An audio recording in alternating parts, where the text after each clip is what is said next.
आज अजित नवले यांची मंत्र्यांसोबत बैठक पार पडली। त्यामध्ये कर्जमाफी, नमो शेतकरी पीक विमा याबाबत विषय झाले। महाराष्ट्रभर केलं।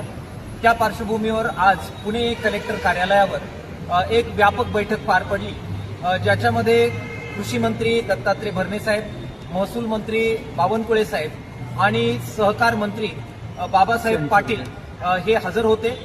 अत्यंत सकारात्मक या चर्चेमध्ये किसान सभेचे राष्ट्रीय नेते डॉक्टर अशोक ढवळे, आमचे नेते किसान सभेचे माजी राज्याध्यक्ष कॉम्रेड JP गावित, अजित अभ्यंकर, आमदार विनोद निकोले, आमचे अध्यक्ष उमेश देशमुख, मी अजय बुरांडे, उद्धव पवार आणि अनेक नेते आमचे उपस्थित होते। त्याचबरोबर गुरव समाज संघटनेचे सुद्धा अण्णासाहेब शिंदे हजर होते। जवळजवळ 1.5-2 तास बैठक झाली। याच्यामध्ये मुख्यतः नियमित कर्जदार आणि वंचित कर्जदारांच्या बद्दल सविस्तर चर्चा झाली।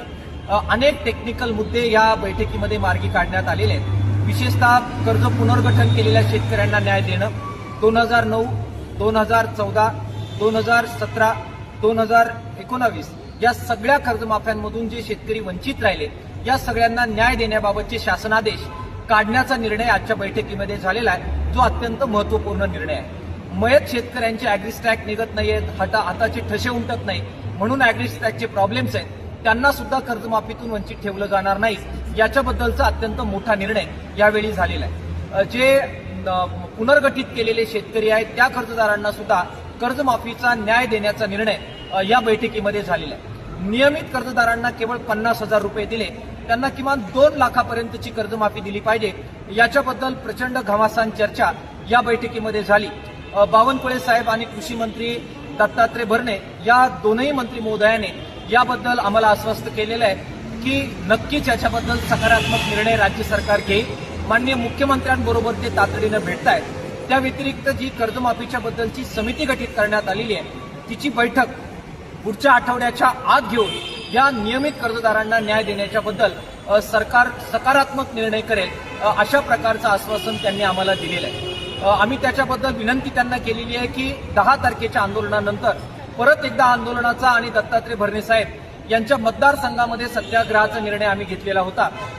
30 तारखेपर्यंत याबाबत आम्ही वाट पाहू। 30 तारखेच्या आत ही बैठक होईल। त्या बैठकीत काय निर्णय येतो हे पाहून आम्ही पुढच्या आंदोलनाची दिशा याबाबत ठरवणार आहोत। अशा प्रकारचा निर्णय आम्ही सगळ्यांनी मिळून घेतलेला आहे। मात्र कोणत्याही परिस्थितीमध्ये नियमित कर्जदारांना न्याय मिळाल्याशिवाय लढा मागे घेतला जाणार नाही, याच्याबद्दलचा सुद्धा स्पष्ट इशारा या निमित्ताने आम्ही दिलेला आहे। पीक विम्याच्या ट्रिगरबद्दल प्रचंड चर्चा झाली। त्याच्याबद्दल तातडीनं कृषी आयुक्त जे त्या बैठकीत हजर होते आणि कृषी सचिव हजर होते, यांनी प्रपोजल तयार करावं। थ्रेशोल्ड यील्डच्या आधारे आणि क्रॉप कटिंगच्या आधारे जे निर्णय घेतले जातात ते अन्यायकारक आहे, हे तत्वता मान्य हे बैठकीमध्ये करण्यात आलेलं आहे। त्यामुळे हे ट्रिगर पुन्हा लागू करण्याच्या बद्दल तातडीनं प्रपोजल मंत्रिमंडळाच्या समोर सादर करणं आणि त्यावर निर्णय करण्याच्या बद्दलचं आश्वासन हे आजच्या बैठकीत आम्हाला देण्यात आलेलं आहे। 17,500 रुपये हे विम्याचे आपत्ती 2025ला जी आली त्याबाबत देण्याचं जे मान्य केलेलं होतं, त्याबाबत सुद्धा तातडीनं प्रस्ताव हा तयार होईल आणि तो सुद्धा मंत्रिमंडळाच्या पुढे मान्यतेसाठी ठेवला जाईल, हे बावनकुळे साहेबांनी अत्यंत सकारात्मक आश्वासन त्या संदर्भामध्ये दिलेलं आहे। देवस्थान जमिनीच्या बद्दल जो कायदा करण्याच्या बद्दलची प्रक्रिया चालू आहे, त्याच्यामध्ये देवस्थान जमिनी जे शेतकरी कसतात त्या व्यतिरिक्त ज्यांना बेकायदेशीररित्या डिस्प्लेस करण्यात आलेले आहे, तिथून विस्थापित करण्यात आलेले आहे, त्यांचे 4 प्रतिनिधी या समितीमध्ये घेण्याचा निर्णय आज झाला। आमच्या शिवाय त्या 4 प्रतिनिधींचं ऐकल्याशिवाय या कायद्याचं प्रारूप निश्चित केलं जाणार नाही, असं ठोस आश्वासन बावनकुळे साहेबांनी आजच्या बैठकीमध्ये दिलेलं आहे आणि त्याचे लेखी आदेश हे तातडीनं काढण्याचा निर्णय झालेला आहे। कायदा होणार म्हटल्यानंतर या जमिनी आपल्या ताब्यातून जातील या भीतीपोटी देवस्थानच्या जमिनी कसणाऱ्या शेतकऱ्यांवर ठिकठिकाणी अन्याय होतोय। वाकडी या ठिकाणी तर लोकांना हुसकवणूक देण्यात आलेली आहे। याबाबत अण्णासाहेब शिंदे यांनी अत्यंत ठोसपणाने आपली बाजू मांडली।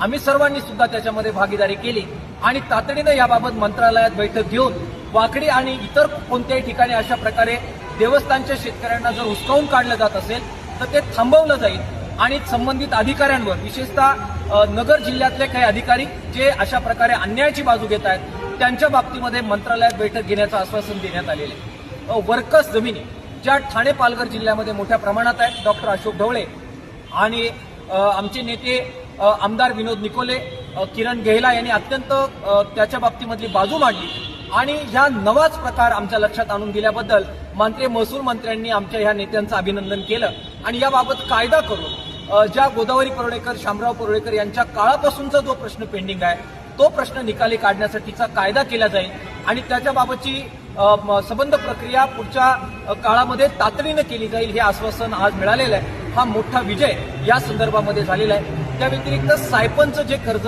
माफीचा निर्णय झालेला होता त्याच्यामध्ये व्याजासह आता ते माफ करावं लागणार आहे याच्याबद्दलचं प्रपोजल हे तातडीनं बनवून ते मंत्रिमंडळाच्या पुढे मांडलं जाईल याच्याबद्दलचा सुद्धा निर्णय आजच्या बैठकीमध्ये झालेला आहे.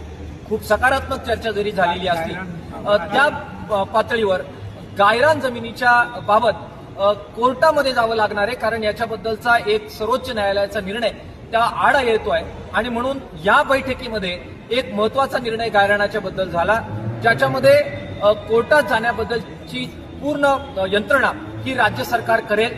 त्याबाबत आमचे प्रतिनिधी सुद्धा त्या संबंध प्लीडिंगमध्ये राहतील आणि गायरान शेतकऱ्यांना सुद्धा न्याय या संदर्भामध्ये देण्याच्या बद्दलची प्रक्रिया या बैठकीमध्ये आज मान्य करण्यात आलेली आहे. हे सगळे सकारात्मक निर्णय झालेले असताना त्याचबरोबर जे खतांच्या बाबत लिंकिंगचा जो प्रश्न आहे तो आम्ही पुन्हा उपस्थित केला. कृषी आयुक्तांना पुन्हा आदेश देण्यात आलेले आहेत आणि कुठे जर लिंकिंग होत असेल तर शेतकऱ्यांनी सरळ कृषी आयुक्तांकडे तक्रार करावी. अशा लोकांवर कठोर कारवाई करण्याच्या बद्दलचे निर्देश आज पुन्हा या सगळ्या संदर्भामध्ये देण्यात आलेले आहेत. हे सकारात्मक निर्णय झाले असले तरी सर्वात महत्वाचा कळीचा मुद्दा हा 23,63,000 नियमित कर्जदारांचा आहे आणि त्याचबरोबर पीक विम्याचे ट्रिगर पुन्हा लागू करण्याचा आहे. याच्याबद्दल पुढच्या 8-10 दिवसामध्ये मंत्रालयात बैठक घेऊन मुख्यमंत्र्यांबरोबर चर्चा करून हा निर्णय निकाली काढण्याचं आश्वासन आम्हाला मिळालेलं आहे. 30 तारखेपर्यंत या सकारात्मक निर्णयाची आम्ही वाट पाहणार आहोत. 30 तारखेच्या आज जी बैठक होणार आहे त्याच्यात काय निर्णय होईल त्या पद्धतीने आम्ही निर्णय घेणार आहोत. परंतु नियमित कर्जदारांना न्याय मिळाल्याशिवाय आणि पीक विम्याचे ट्रिगर रद्द केल्याशिवाय पुन्हा लागू केल्याशिवाय हा लढा कोणत्याही पातळीवर मागे घेतला जाणार नाही हे सुद्धा आज आम्ही अत्यंत नम्रपणाने पण तितक्याच ठामपणाने मंत्री महोदयांना सांगितले. तर मित्रांनो, अशा पद्धतीने अजित नवले आणि मंत्रिमंडळ यांच्यासोबत झालेल्या बैठकीत विविध विषयांवर चर्चा झाली. कर्जमाफीमध्ये सरसकट 2 लाख रुपये कर्जमाफी द्या, पीक विमा संदर्भात, देवस्थान शेतजमिनी संदर्भात अशा विविध विषयावर चर्चा झाली. या संदर्भात तुम्हाला काय वाटते कमेंटमध्ये नक्की सांगा. तर मित्रांनो, अशा पद्धतीने महत्त्वाची अपडेट होती. अशाच महत्त्वाच्या अपडेट बघण्यासाठी आपल्या चॅनलला सबस्क्राईब करा, बेल आयकॉनला क्लिक करा. धन्यवाद.